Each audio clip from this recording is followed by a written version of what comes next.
પારિસ્થિતિકી તંત્રમાં ઉર્જાનો પ્રવાહ એટલે કે એનર્જી ફ્લો ઇન ઇકોસિસ્ટમ.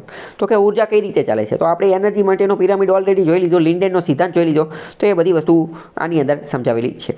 બરાબર.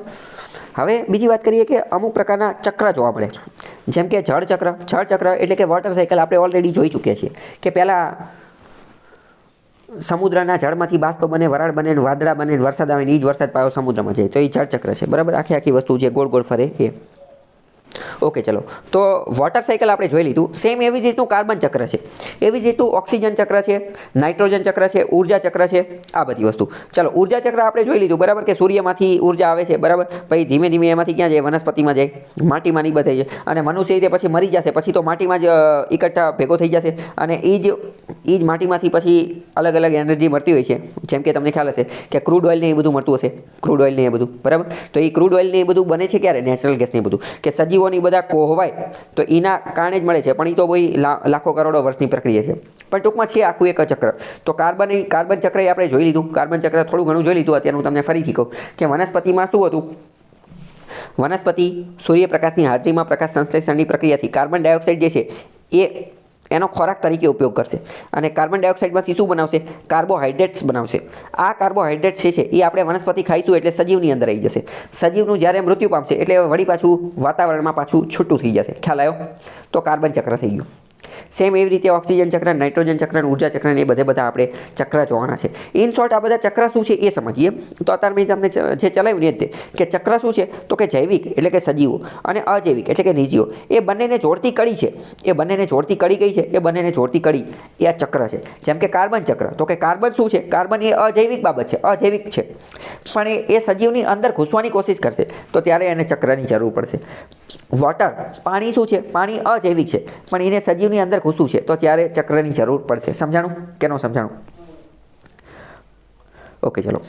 તો વનસ્પતિ અને પ્રાણી ચક્ર ને બધું આપેલું છે. સૂર્યપ્રકાશમાંથી મળતી ઉર્જા પર આધારિત છે. પ્રકાશ સંશ્લેષણ દરમિયાન કાર્બન ડાયોક્સાઇડને, ઓક્સિજનને એ બધું મુક્ત કરે છે એ બધું. ઓકે, ખ્યાલ આવ્યો ન? ચલો, અહીંયા હું તમને એક બીજી વાત કહી દઉં. ચલો, પ્રશ્ન પૂછું છું હું તમને કે વનસ્પતિ શ્વસનમાં કયા વાયુનો ઉપયોગ કરે છે? વનસ્પતિ શ્વસનમાં, ચલો, સામાન્ય રીતે લોકોને એવું લાગતું હોય કે વનસ્પતિ શ્વસનમાં કાર્બન ડાયોક્સાઇડ વાયુનો ઉપયોગ કરે છે. જવાબ બિલકુલ ખોટો છે, એકદમ 100% ખોટો છે. શા માટે? કારણ કે આપણે જે છે ને કોન્સેપ્ટ સરખા સમજતા નથી, એમને બધું દે કરીએ છીએ. તમે સમજો, હું તમને એક કોન્સેપ્ટ સમજાવું. કોઈ પણ સજીવ, દુનિયાનો કોઈ પણ સજીવ હોય, શ્વસનમાં હંમેશા ઓક્સિજનનો જ ઉપયોગ કરશે. કોઈ પણ સજીવ શ્વસનમાં હંમેશા કોનો ઉપયોગ કરશે? ઓક્સિજનનો જ ઉપયોગ કરશે. તો તમે એવું લાગે કે અમે તો બચપનથી સાંભળતા આવીએ છીએ નિશાળોમાં કે વનસ્પતિ કાર્બન ડાયોક્સાઇડનો ઉપયોગ કરે, કાર્બન ડાયોક્સાઇડનો ઉપયોગ કરે. તો આપણે અધૂરું સાંભળેલું છે. કેમ? કારણ કે વનસ્પતિ કાર્બન ડાયોક્સાઇડનો ઉપયોગ ખોરાક બનાવવામાં કરે છે, નહીં કે શ્વસનમાં. ખોરાક બનાવવો અલગ વસ્તુ છે, શ્વસન કરવું અલગ વસ્તુ છે. આપણે ખોરાક એ બનાવતા હોઈએ અને શ્વસન એ લેતા હોઈએ, બંને અલગ વસ્તુ છે ને. બે એક જ વસ્તુ થોડી છે. શ્વસન આપણે 24 કલાક ચાલુ રાખતા હોઈએ, ખાવાનું થોડી 24 કલાક ચાલુ રાખતા હોય. એ તો 2-3 સમય જે હોય મર્યાદિત હોય. ફરીથી સમજો, વનસ્પતિ કાર્બન ડાયોક્સાઇડનો ઉપયોગ કરે છે ક્યારે? ખોરાક બનાવવા માટે. શું 24 કલાક ખોરાક બનાવશે? તો કે ના, 24 કલાક ખોરાક ન બનાવે ને. જ્યારે સૂર્યપ્રકાશ હોય ત્યારે જ બનાવે, બાકી તો બનાવી જ ન શકે. માત્ર અને માત્ર સૂર્યપ્રકાશની હાજરીમાં જ ખોરાક બનાવે. જ્યારે વનસ્પતિ કાર્બન ડાયોક્સાઇડની મદદથી ખોરાક બનાવશે ત્યારે ઓક્સિજન છોડશે, ત્યારે ઓક્સિજન મુક્ત કરશે, હવામાં ઓક્સિજન મુક્ત કરશે. તો તમે હવે વિચારો કે આ પ્રક્રિયા વનસ્પતિ ક્યારે કરી શકે?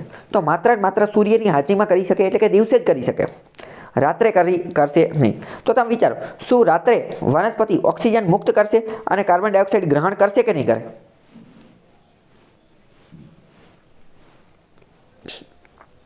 રાત્રે વનસ્પતિ કાર્બન ડાયોક્સાઇડ પ્રાપ્ત કરશે અને ઓક્સિજન મુક્ત કરશે. આ પ્રક્રિયા કરશે કે નહીં કરે? આ પ્રકારની પ્રક્રિયા કરશે જ નહીં. કેમ? કારણ કે આ પ્રક્રિયા તો થાય ક્યારે? આ પ્રક્રિયા ત્યારે જ થાય જ્યારે પ્રકાશ સંશ્લેષણ થાય, જ્યારે ફોટોસિન્થેસિસ થાય, જ્યારે સૂર્ય હોય, જ્યારે દિવસ હોય સૂર્યપ્રકાશની હાજરીમાં તો એ કાર્બન ડાયોક્સાઇડ પ્રાપ્ત કરે, ત્યારે જ ખોરાક બને. અત્યારે તો ખોરાક બનાવવાની પ્રક્રિયા તો ચાલુ નથી. મતલબ કે, ચલો હું તમને પ્રશ્ન પૂછું, શું વનસ્પતિ 24 કલાક ખોરાક બનાવશે? તો કે ના, 24 કલાક બની જ ન શકે. સૂર્ય હોવો જરૂરી છે. તો માત્ર અને માત્ર જ્યારે દિવસ સૂર્ય હશે ત્યારે જ બનશે. પણ શું વનસ્પતિ 24 કલાક શ્વસન કરશે? તો કે હા, શ્વસન તો 24 કલાક જ કરવું પડે. તો શ્વસનમાં જે છે, શ્વસનમાં એમાં તો ઓક્સિજનનો જ ઉપયોગ કરવો પડે. તમે ઘણી બધી વાર સાંભળેલું હશે, અમુક મોટા લોકો પાસે કે રાત્રિના સમયે વૃક્ષોની નીચે બેસાય નહીં. રાત્રિના સમયે વૃક્ષોની નીચે બેસાય નહીં. એનું એક કારણ આ પણ છે. સમજાણું? કેમ? કારણ કે રાત્રે વનસ્પતિ ઓક્સિજન નથી દેતી. આપણને એવું લાગે કે આ તો ઓક્સિજન મળે. ઓકે, સમજાણું કે ન સમજાણું?